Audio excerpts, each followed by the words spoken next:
doing the topic of science. That is, science is divided into how many parts in generally?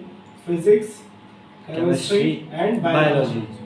Now, biology or biology, somebody saying biology. We are taking physics portion, that is chapter number 3 in Manjeet Singh, the side book of physics, class 9, and topic is gravitation, one of the best topic. And gravitation means, gravitation totally depends on earth pulling force towards the earth, जिसको हम gravity भी बोलते हैं। ठीक, तो इसमें हम ये पढ़ेंगे कि हर चीज अर्थ की तरफ क्यों जाती है, और इस टॉपिक का जो डिस्कशन, ये टॉपिक जो चैप्टर बना, most important role of gravitation goes to Newton. ठीक, सेब पेड़ से नीचे क्यों गिरा, सेब हवा में क्यों नहीं उड़ा, जब सेब गिरा पेड़ से तो नीचे ही क्यों आ रहा है, बस यहीं से इसका डिस्कशन शुरू हुआ। इसको हम बोलते हैं न्यूटन्स लॉ ऑफ ग्रेविटेशन। अगर कोई मुझसे बोलेगा sir what is the most important topic in this chapter, तो न्यूटन्स लॉ ऑफ ग्रेविटेशन, क्योंकि वही इसकी रीढ़ की हड्डी, वो हर टीचर पूछेगा। अगर एक एक्सपीरियंस टीचर है तो ये चीज डालेगा ही डालेगा, इस पे ही न्यूमेरिकल बन सकता है न्यूटन्स लॉ ऑफ ग्रेविटेशन।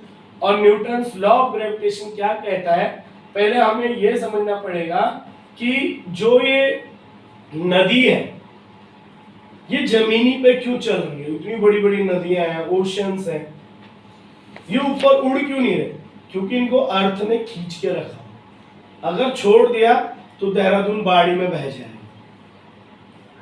क्योंकि उसको वहां खींच के रखा उस चीज को, वो फैलेगा तो फिर तो बहुत मुश्किल है। जो एटमॉस्फेयर है ये भी ग्रेविटी के कारण बना, भाई जो ये धूल वगैरह कण है ये ऊपर से गायब हो जाएंगे, तो फिर हमारे एटमॉस्फेयर जो हवा है, जो रुकावट है बीच में, वो सब खत्म हो जाएगा, तो हम पे तो सीधा रेज अटैक करेंगे। तो क्वेश्चन ये उठा कि एटमॉस्फेयर होना, एक प्लेनेट का दूसरी प्लेनेट से दूरी, भाई अर्थ मार्स, आपने 9 प्लेनेट पढ़े, अब तो 8 है, मरकरी वीनस अर्थ, ये गोल गोल घूम रहे। अब कभी ऐसे भी तो हो सकता है टकरा जाए आपस में, और इनके बीच में भी एक कौन सा है, पुश एंड पुल, वो बाद में बताएंगे आपको। एक सेंट्रीपिटल फोर्स होता है, एक सेंट्रीफ्यूगल फोर्स होता है। फोर्स के कारण ही मतलब ये, पर मेन है ग्रेविटेशन, क्योंकि इसमें दो बॉडी के बीच में एक फोर्स लगता है।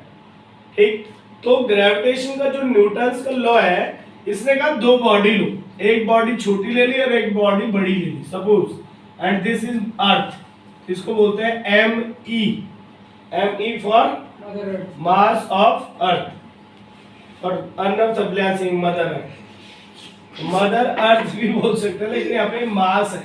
मास मींस, मास को हिंदी में कैसे बोलते हैं भाई, हिंदी में मास को क्या बोलेंगे, आहना, द्रव्यमान। कभी पढ़ा ही नहीं सर, हिंदू, हम तो अंग्रेज बन चुके हैं। अरे हिंदी, जो हिंदी मीडियम का बच्चा उससे पूछना मास, बोले तो बोल क्या रहे मास, उसको द्रव्यमान पढ़ा है।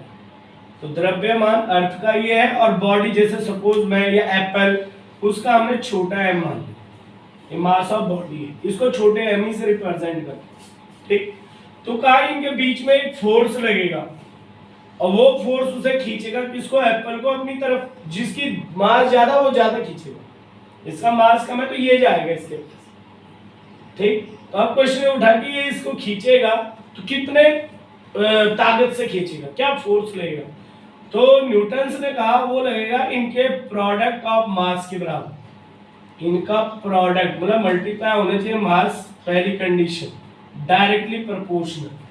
प्रोपोर्शनल मींस एक जो ये फोर्स है ये सीधे सीधे इनके मास के इनटू के बराबर होगा, तो सीधा जो वर्ड बोल रहा मैं, दैट इज कॉल्ड प्रोपोर्शनल। और अगर मैं उल्टा वर्ड बोलूं तो that is inversely proportional. Inversely क्या होगा, एक और लाइन बोला, force is inversely proportional to the square of distance between them. अगर हम r इनके बीच का डिस्टेंस लेते तो इसके inverse, inverse means 1 upon, square of distance between inversely proportional to square of distance between the, ये न्यूटन्स के 2 पॉइंट। अगर बॉडी को आप अर्थ से दूर ले जाओगे तो फोर्स कम होने लगेगा। इनवर्स मतलब एक को बढ़ा रहे और दूसरा कम हो रहा, और डायरेक्टली मतलब कि ये बढ़ेगा तो फोर्स भी बढ़ेगा। साइमल्टेनियस एक साथ करो, जब एक साथ करोगे तो आपके पास क्या आ जाएगा, force directly proportional M E upon R square, क्योंकि मैंने इन दोनों को जोड़ दिया तो जो अपॉन वाला है वो अपॉन में, जो डायरेक्टली वाला है वो डायरेक्टली में। अब ये प्रोपोर्शनल, जब भी फिजिक्स में प्रोपोर्शनल हटता है तो एक कांस्टेंट ऑफ प्रोपोर्शनैलिटी आता है। कई टीचर्स उसे के लिखाते हैं और जब हमें वो पता होता है तब हम वो बात बताते हैं। तो इसमें जो के की जगह, मतलब कई टीचर ऐसे बोलेंगे के M E upon R square, और के क्या होता है, के होता है ग्रेविटेशनल कांस्टेंट, तो इसको कैपिटल G बोल देते हैं क्योंकि ग्रेविटेशनल कांस्टेंट है। अब G M upon R square, कोई E लगाएगा कोई कैपिटल M रखेगा, कोई ऐसे भी लग सकता है M1 और इसको M2 माना हुआ तो आंसर क्या आएगा उस बंदे का, G M1 M2 by R square. R को कोई छोटा ले सकता है, जो न्यूटन्स ने कहा वही लग रहा, बस वो सिंबल बदलते जा रहा है। कभी मास को M1 M2 बोल रहा, R जो डिस्टेंस है उसको छोटा R बोल रहा है, ये क्लासेस में चेंज होता रहेगा। अब सर ये आगे कहाँ परेशान करेंगे, 11th क्लास में आएगा, फिर से आएंगे यूनिवर्सल कुछ लॉज आएंगे, यूनिवर्स से रिलेटेड चीजें आएंगी, फिर 12th में आएगा। ग्रेविटेशनल अपने आप में बहुत इंपॉर्टेंट। तो आप पहले टॉपिक डालिए आज Newton's law of gravitation. Newton's law of gravitation में लिखिए every body in the universe attract other body with a force which is directly proportional to the product of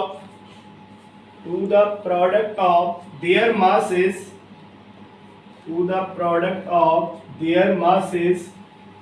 and inversely proportional to the square of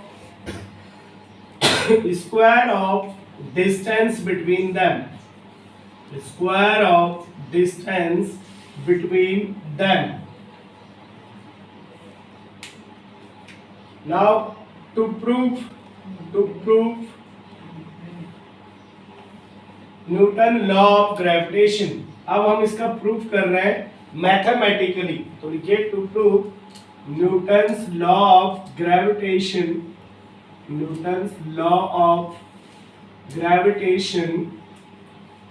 mathematically मतलब इसका derivation क्या है, कैसे निकलेगा, numericals आते हैं तो कैसे सॉल्व करेंगे। तो you have to consider one body M small m and other body capital M.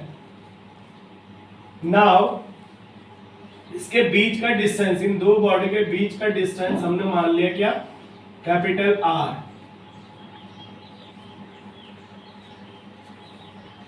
अब आप कहेंगे फोर्स डायरेक्टली प्रोपोर्शनल, जो पहले वाली बातें हैं इसको बंद करते हैं। Now finally we get F equals to G M by R square। अब बच्चों ने कहा सर इसको फिर एक्सप्लेन लास्ट में कुछ लिखना है कि ये क्या निकला। हाँ यहाँ पे लिखना पड़ता है वेयर का मतलब मैं इसको बताना चाह रहा हूँ कि ये क्या चीज है। वेयर G is ग्रेविटेशनल, बोलो gravitational constant. G is gravitational constant. Small m mass of body. अब बॉडी कुछ भी हो सकती है, डब्बा हो सकता है, बुक हो सकती है, ह्यूमन भी। बॉडी का मतलब फिजिक्स में नहीं होता लिविंग थिंग, वो नॉन लिविंग थिंग को भी बॉडी कह सकते।